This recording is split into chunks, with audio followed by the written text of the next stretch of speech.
Hey guys, and welcome back to this channel. In this video I'll be showing you guys how you can basically transform a normal text to like a glowing text. So add in your default text. I'm just going to leave it with this text, but you can change it here.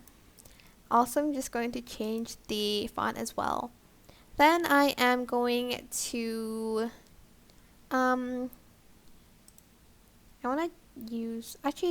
just going to go to effects.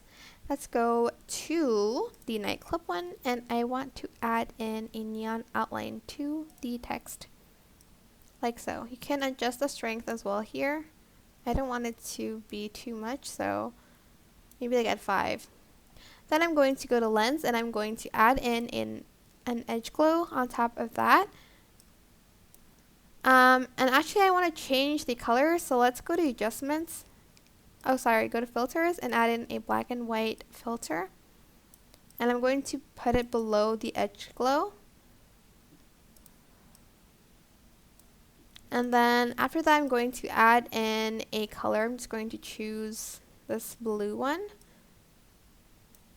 Actually, I might use the purple one instead. And I'm going to put it on top of the black and white filter. So this is what your layer should look like. So neon outline, black and white, the purple color, and edge glow.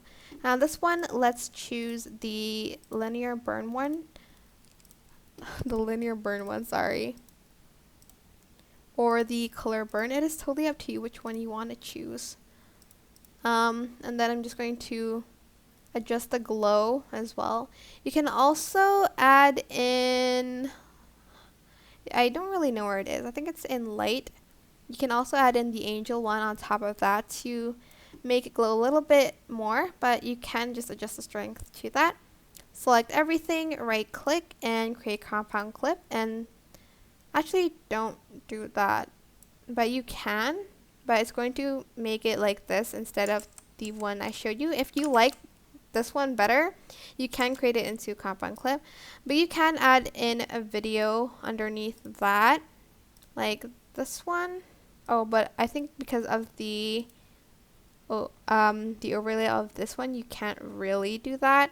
So I suggest you just exporting this first and then overlaying it on top later on. But that is basically it. If you like this version better, you can add in a background and it won't really affect it, but you do have to select the brighten on top of that. But that is basically it, really. I hope this tutorial was helpful for you guys. Don't forget to like, comment, share, and also subscribe to this channel if you haven't done that already. If you have any questions, just leave it in the comment section down below, and I'll try my best to answer them all for you guys.